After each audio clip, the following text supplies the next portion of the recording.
Hi, this is Matthew Trumm with Treetop Permaculture, and today I'm up in Paradise, California, representing the Campfire Restoration Project at the Paradise Community Guild site.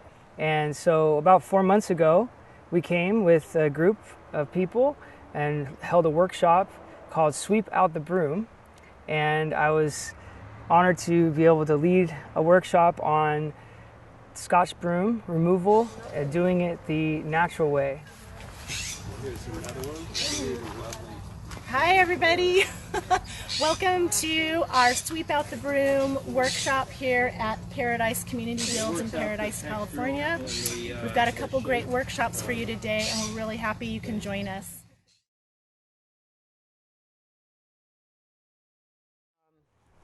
My name is Matthew Trumm. I'm a permaculture educator from Oroville, and I founded the Campfire Restoration Project after the fires.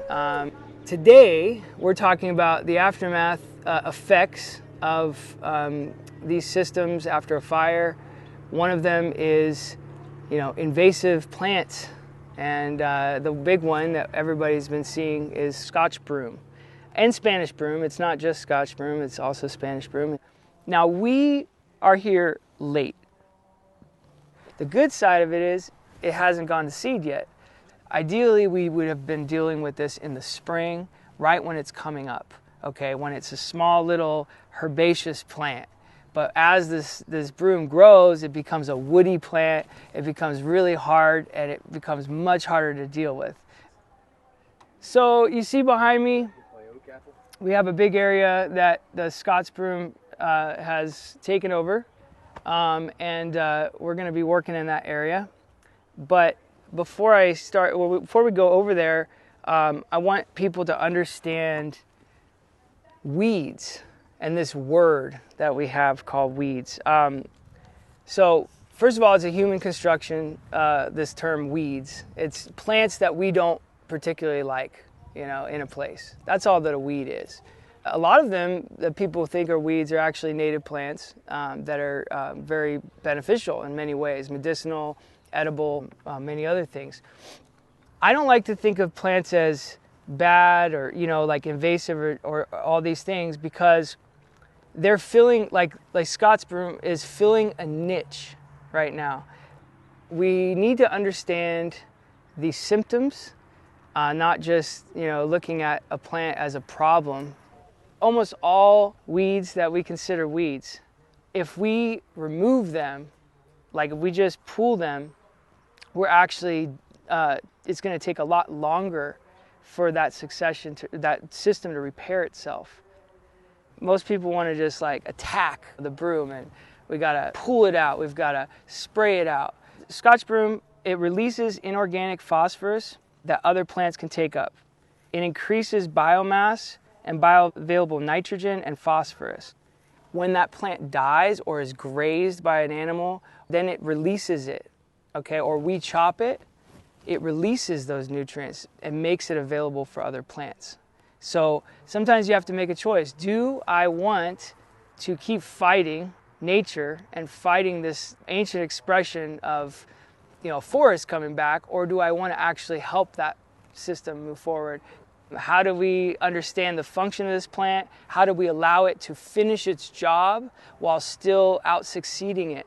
So we're going to learn to out-succeed broom, not to eliminate it, but to out-succeed it. We want it to finish its job, but we want to do it in a special way, okay?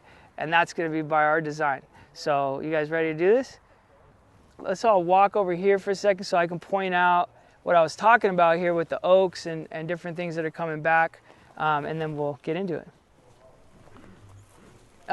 This stuff's gone really tall, but very often plants that come back in areas that are really disturbed, that have a really serious impact on them all of a sudden, tend to be crowding plants. They're sort of like, the way I look at it is sort of, it's like keep out.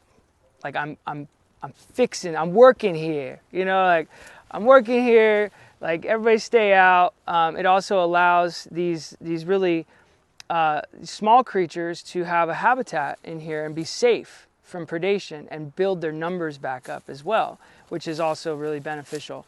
But as you can see, it doesn't bother, you know, these oaks. They're growing right above it. We're missing many elements in these forests that used to be here a couple hundred years ago. This is also part of the problem. I mean, we created these conditions for sure. And we used to have a lot more grazing animals. We used to have a lot of other creatures that were bringing up the fertility. If you think about it, you know, every bear every day drops a whole lot of nutrient in the forest. They're also walking through, breaking brush down. We used to have the salmon that used to come up the mountain, right? That brought all that critical ocean nutrient, and the bear and the birds and everything brought all that nutrient into the forest, dropped it all over the place. We had beavers that were making dams and soaking, you know, spreading water and creating this incredible habitat all around. And these old growth trees, we logged all the old growth trees, monsters like 4 or 5 foot diameter, bigger, right, all over the place, that were all pulling up moisture, dropping all that carbon. Fire came through like this, they would have been fine. This might not have been a problem back in the day. Even if you brought in, you know, broom and dropped it out, it wouldn't be like this, because the grazers would have come through and selected some and, you know, thinned it a little bit. There would be more increased nutrient levels in the soil, so it wouldn't be germinating as readily either. So we have to do that work now. We kind of, you know, humans screwed it up, so we got to come through and do that work to reverse it a little bit. But we can use our animal friends. Once we start to come in and heal systems, we can bring in our animal friends, and they really are the ones that happily do the work for us. Ideally, we get this before this point. This will be labor intensive, but let's hope it's only one time that it's really labor intensive, right? And then we get ahead of it. And yeah, let's go show you guys some of the tools that we work with and then how we're gonna do this.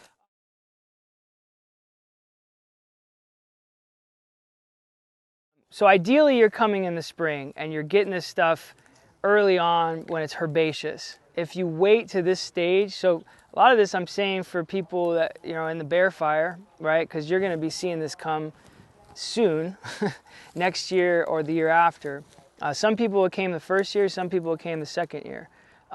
Important to understand, Scotch Broom seeds sit dormant for up to 85 years in the soil. So it's most likely you already have it on your property, or it's been somewhere around there. And you know, the idea that you can fight this stuff is just, you just gotta get out over that, because you can't fight it. You can, but it's gonna be a real tough battle. My teacher always said, if you're fighting something, you're thinking about it all wrong. In permaculture, we have a term that says the problem is the solution. So meaning you don't have a slug problem, you have a duck deficiency. You don't have a mosquito problem, you have a bat deficiency, a protozoa deficiency, and a mosquito fish deficiency. Meaning that fighting something like death is not the answer. Bringing in more life is the answer. And poisons, which we didn't even talk about, right? Yeah, using Roundup and all these other type of stuff, you know, it's not what we want to see in our community, and we don't need it. It's really not necessary. It's been proven to cause cancer. And again, that stuff kills the biology. It kills the other elements that are there that are trying to move the system into a forward expression. So we gotta think smarter, not harder. All right, so what we wanna do today is we wanna allow that plant to finish its job. So we don't want to remove the root system, okay? We actually wanna leave the root system in place, right? So the potassium, the nitrogen stuff that they brought up into the plant is going to still be released. Leaving the body of the plant is really important too. Leaving the top to break down as well is really important. If you just chop and drop like in the spring or the summertime, and you leave that organic material just laying exposed to the sun, is things called oxidation, right? So the sun is actually going to oxidize a lot of the beneficial nutrient from that plant away. But if you can cover it either with a mulch, or you can have a grazing animal actually eat it and turn it into manure, that is a better transition than to just chop it back. Of course, you got to do what you can do. If you were to come in early spring, yeah, you could totally use this. The only thing I want to caution on that is there's going to be a lot of other native plants and trees that are coming up too, right? So you take a flag and you can mark critical trees and native plants. So when you come through and weed whack, you can just leave a little circled area around it, and then you can manually come in with a tool like this rice knife. This is like my favorite tool, is like the permaculture tool. I always keep it on me. But that way I would come through and actually like by hand go around that plant, that tree, whatever, and cut it manually by hand. So that way I don't destroy it with the weed whacker. Let's see what we can do with the smaller, less loud instruments here. Pretty much we're down to clippers or rice knife, but mostly loppers. So this is the hand weed whacker, that, you know, old classic here. I like these a lot. You can just come through and whack, whack. Again, keeping in mind of some native plants and stuff. Do you want to go grab that, John Michael?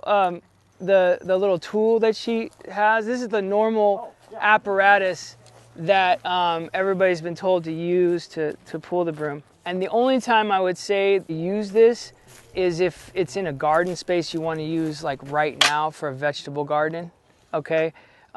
Because yes, you don't want those roots there, you know, especially if they're hard and everything. You're not going to be able to grow anything in that. So this is the tool, and it, you know, it crimps the plant, and basically just go around the plant and then you yank it up. But I'll tell you what, if you do this for a long time in the day, it still kicks your butt. Oh yeah. Yeah, you know what I mean? Now this is the whole speeding succession forward part.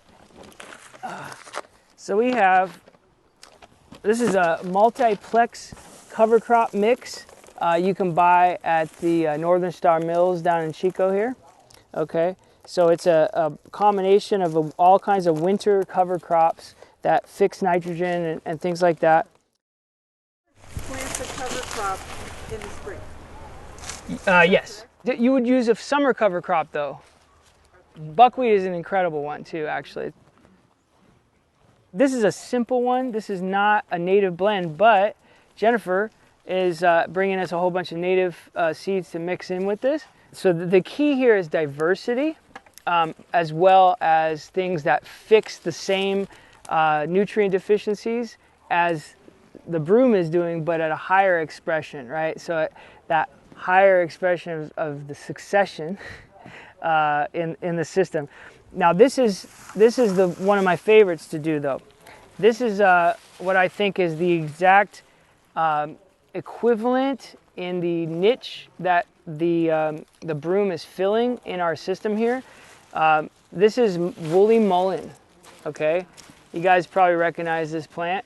These guys end up putting off these big giant pistils full of seeds, beautiful flowers. The flowers are medicinal in many, many ways, good for the lungs.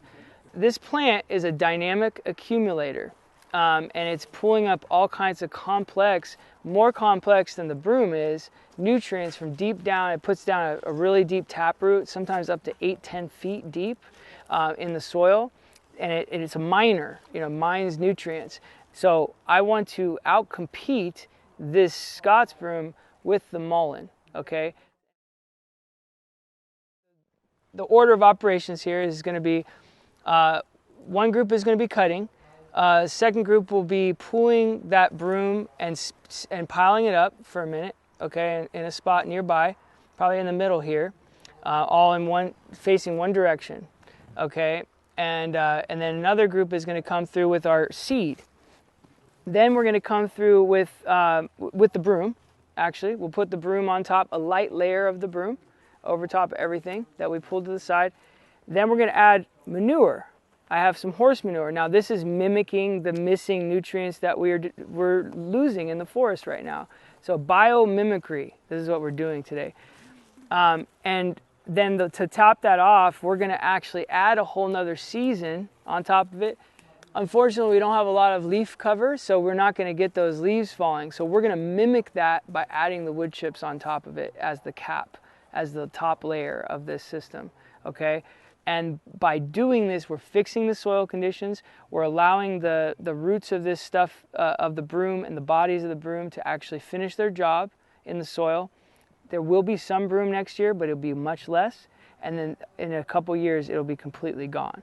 But the point is that it's not going to take a lot, you know, it's going to be pretty easy. And if we do this in the spring, we really can get ahead of it, right? So that's the deal. So let me demonstrate on one section for you guys, and then we can all get busy. Sound good?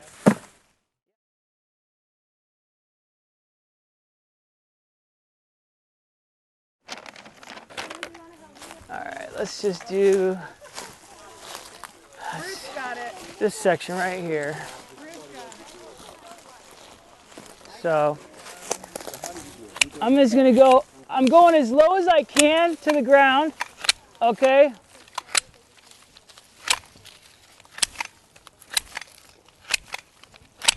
Okay, so I hand it off to somebody. There we go. There's actually already a lot of litter being dropped that wouldn't have been here without that broom. I want everybody to really be aware of that. There is a lot of biomass, a lot of soil creation happening here. So, step 2, seed. You have some of that mullein? Okay, so I'm throwing a little bit of this cover crop seed in here. Okay, and she's throwing some of the mullein. Okay, so now we've got that. They say to go 3 times the recommended distribution of seed. So whatever that seed is, go 3 times that recommended amount, and that will lock in that area. Okay, so it's controlling by rampancy, we call it. So using life as the solution rather than death. Now let's grab that broom that we've pulled to the side, and we're gonna bring it back in here. Okay, now we're facing it the same direction. It'll really be helpful. Yeah, so, yeah. So you just want to pick, you know, direction that you go. It'll be a lot easier, so it doesn't get all jumbly. And so you see this.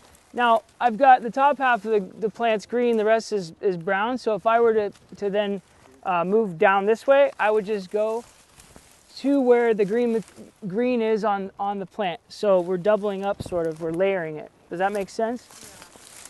And then we'll be ready for the manure. So this is mimicking our friends, our dear friends and all these things that we don't have much anymore. And we're just sort of, you know, giving it a loose sprinkling here of manure. Okay. So last step is a good layer of wood chips. I'd say about, you know, 1 inch, something like that. You don't want it too thick so that the seeds won't germinate. That's really important. So maybe 1 inch would be good enough. The other thing great about these wood chips is they sat for a whole year, so they're full of mycelium. What's that? Yeah, it's fungi. It's the body of the fungi. If you guys ever lift up a log and see the white spiderwebby looking stuff underneath there, right? That's fungi. That's the body, and mushroom is the fruiting body of that organism. But mycelium, or fungi, in the soil holds 30 times more moisture. It also helps increase the nutrient capacity and availability in the area. And it's just one of the best, our best allies in the forest. It's the teeth of the forest. Grow without it. Trees will not grow without it, yeah. And probably a lot of things we don't even know about yet. Okay, what about the seeds? How do you know when the seeds are there and not to disturb Sure. them? So if there is seeds there, which they're pretty obvious, they're these little pods that come on. They're a legume, so they look like bean pods or whatever. So you'd have a clippers or a rice knife. You want to make sure that you don't, you know, shake them off. Okay. But you would want to remove those heads first and put them into a bucket. Okay. When do those seeds come typically? Summer. Okay. Yeah. Before or after Okay. the flower? After the flower. Yeah. Okay. Flower and then to know. seed pod. Yeah. And that's what I did on my land. I just cut it about this long, then I just started piling in my truck. So it'd be nice not to have to haul all this away. It'd be nice to put it back to the land. Right. Yeah, as long as you do it before it seeds. So, do we want to split in a couple groups here? And then we'll get into it. All right, so choppers, grab your choppers. There's a couple more of these over there.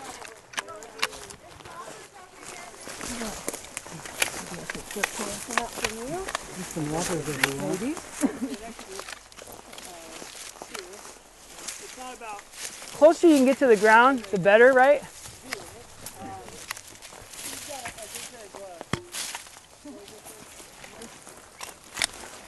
See, many hands make for light work, you know? It really helps. We're being the beavers right now, what we're doing. There's some material.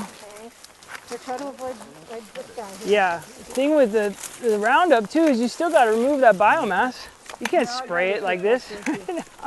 It's just going to stand there, a bunch of dead plants, right? You still got to remove it.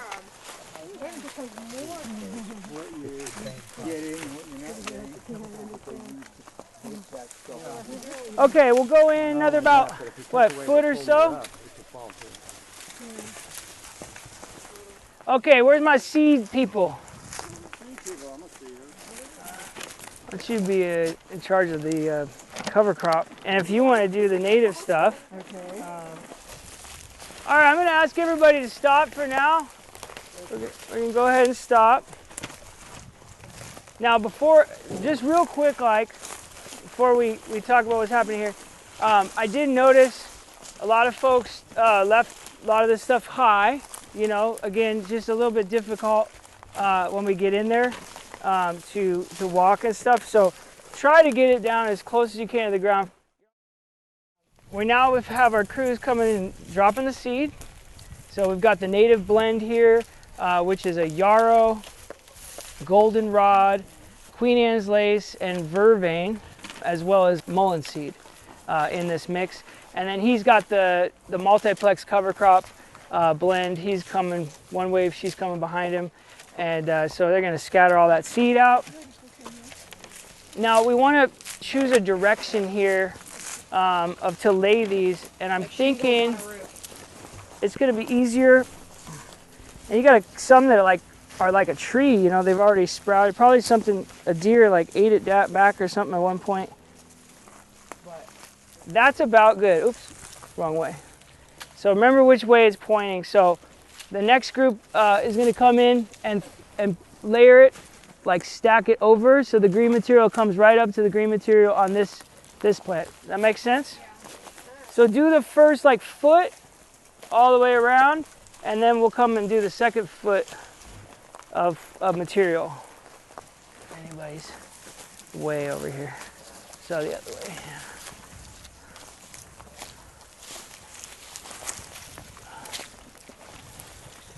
So has anybody ever seen a beaver work or a time lapse of a beaver? No. Well, I'll tell you what it looks like in the beginning is a big mess. But once the beaver, it does its work, the second year, the third year, all of a sudden it's a paradise. And that's probably the biggest thing in any kind of organic or natural system. Is seeing through the time succession and having an expanded view of time. You guys are doing a really good job, by the way. We're busy beavers. Yeah. All right. And then we'll be ready for the manure. So who wants to be on the manure? You did some of the spots? Okay. And depending on what kind of manure you have, might need to spread it a little bit wider. Horse manure is one of the best manures you can get because it's a 25-to-1 carbon to nitrogen ratio. For instance, a chicken manure is 10-to-1. That's why they say chicken manure burns plants. The biology is so active in it that it will burn. Okay, so we got seed. We got a little bit more manure we need to spread over here, guys, on this side. All right, that's probably good. Start laying them down? Yeah, we've thrown seed over here already? I think so. Okay. We've seeded this area? I don't think so. No? Okay, so not yet. So then, you know what, let's start, if somebody can help load some wood chips, let's go get some wood chips going. I don't want you guys to go too far because I need to get this wheelbarrow in, right? So that's why I was saying, like, let's only do a small section at a time. So just don't expand that anymore, all right, until we get it's just gonna be hard to run the wheels over it, that's all.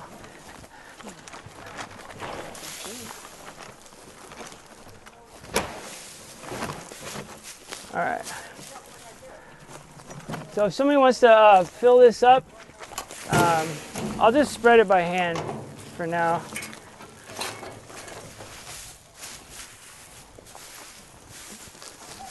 So you're just covering the broom? Yep, we're just covering the broom up a bit. Now think about it, we've got this material is free everywhere. I mean, should be. It's coming off the mountain everywhere. You know, it'd be nice to see it used like this. I know, we have. Okay, excuse us. Here we go. Beautiful. How Awesome. you do that? I don't know how to do that shit. No, it's all right. have to get it clear. Oh, this is very cool. All right. Looking good. Yeah, no, that's great. That's great. That's exactly right. All right, how we feel? We're pretty much out of broom, so we did this section. So, hey guys, I think we did it. We did our first section here.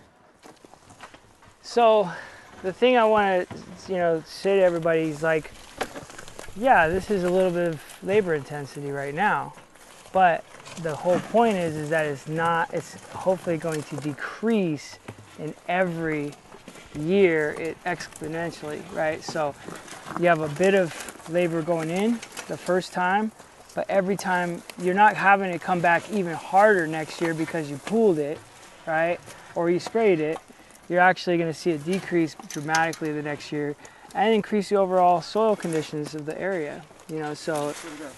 And if you have friends to help like this and we help each other, it actually can go pretty quickly. Yeah. This is help people learn something here, and it's really simple. It's not too complicated, at all. Complex a little bit, but not complicated. It's just.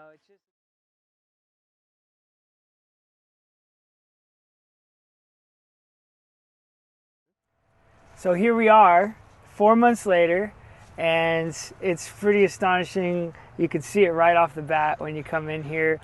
Just on a very initial survey here of the site, standing about 15 feet away, it's really obvious that the areas that we worked in are doing much better. You guys want to let's take a closer look. Okay, so let's first start off with this one here. What you see behind me is what it would look like right now if we hadn't done anything. About 6 foot tall Scotch Broom, as thick as black to sun out thick, okay?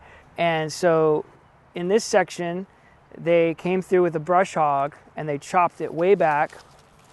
And as you can see, it's still the same forest of Scotch Broom, and in about 6 months, it's going to look the exact same as what you see behind me. The same thing if you spray it as well. So you can either keep doing this over and over and over again every year, or you can think a little smarter, think like nature, and do what we did over here. So this is the first test plot that we did. And you can see the outline here by the wood chip pile. So this is the edge here of the wood chips, and it comes kind of out this way and goes this way. So we've added multiple seasons in one short period of time. So we sped succession forward, right? Then waiting. This is about a year and a half worth of fall, then spring, and then fall. The layers of green and brown representing the leaves that fall from a tree and the herbaceous plants that grow in the spring. We threw a whole bunch of cover crop seed on top of that. Now that's that green growth. That's the big spring addition that we added. And you can see it's all coming through. And actually it looks like the deer have munched on it a bit. Maybe even, is a lot taller. But that is coming through the wood chips. And if you dig down, what you can see is that these broom plants that we put in here, like this one, okay? A lot of people worry that, if you did that, they're just going to resprout. That's not resprouted. This is dead as doornail. Part of the reason is because we added biology into this space. The manure and all of its biology helps break that material down, and now it's added as nitrogen and its phosphorus and stuff to the soil. And it's just like nature is building the soil layer. We've built soil. So we've not only improved the soil that's below here, the clay, the hard red clay. Do you remember the color of the clay here? Look at that. We can show you guys some clay in the front, and it's a red clay. This is a chocolate brown, and it also has that structure, that crumb structure. Nobody did that. Well, somebody did that. The earthworms and the microbes did that.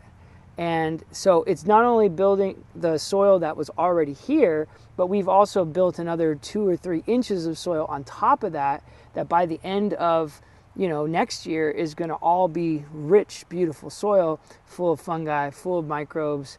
And on top of that, mycelium, look at that. This little white stuff that you see underneath logs and in the soil is the fungal mass. That's the actual organism of mushrooms, the main body of the mushroom, where the mushroom is only the fruit. Underground, you have these vast networks of mycelium, of this fungi, that are helping connect these trees. It's like the internet of the soil. This is, soil making in process right here, the teeth of the forest. And, and see how it, look at that broom. It's just coming apart on me. Look at that. I mean, try to do that with any of this stuff. It's not going to happen, Well, maybe a little. Never mind. Cut that. We won't show that. But yeah, you can see how it's it's dead. I mean, that's the point, right? It's dead and it's coming apart there. But I mean, look at that soil. Really cool stuff and super healthy soil here. So gives a A+ rating here. The permaculture school.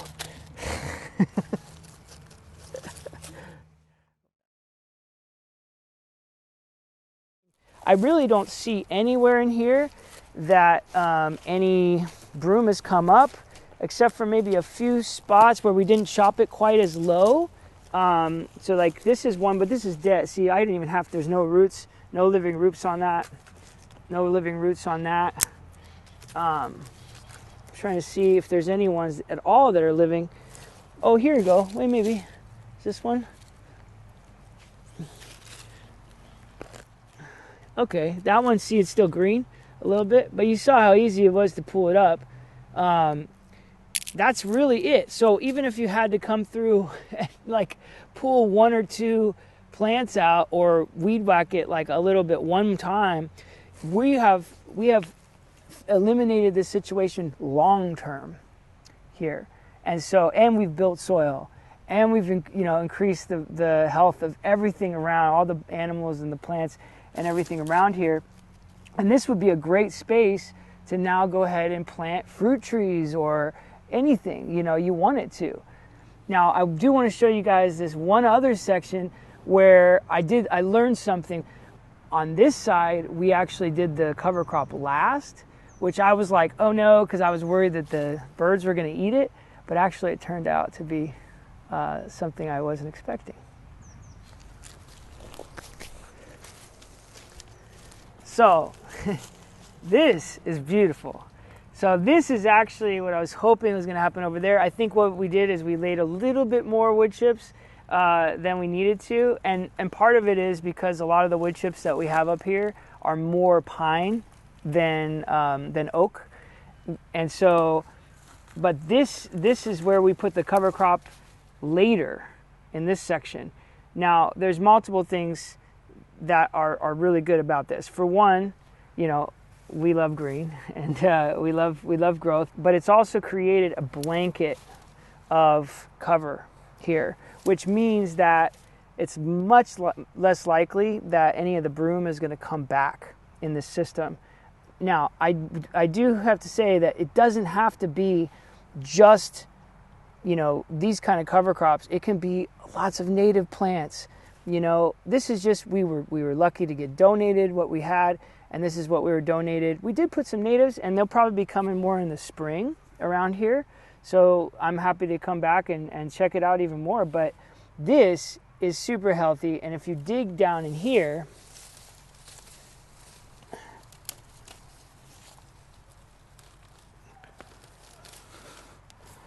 you can see, you know, you still have a really nice healthy breakdown of soil going on, and actually probably quite a higher activity of microbes in this system. We didn't go as thick with the mulch in this section, so it's mostly just Scotch Broom and the cover crop seeds. So really healthy situation.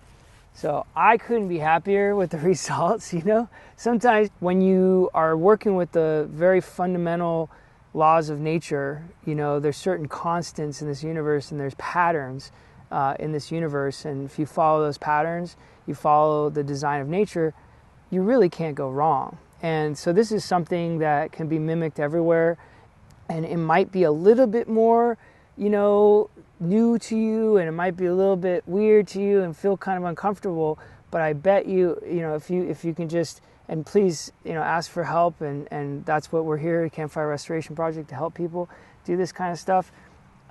It's going to really pay off, because you're stacking all these functions in one space, and you're one time and you're done, you know, and it's beautiful at the same time. So I hope that you all can do this yourself in your properties, and ask us for help if you need to. So, all right, let's make the world a better place.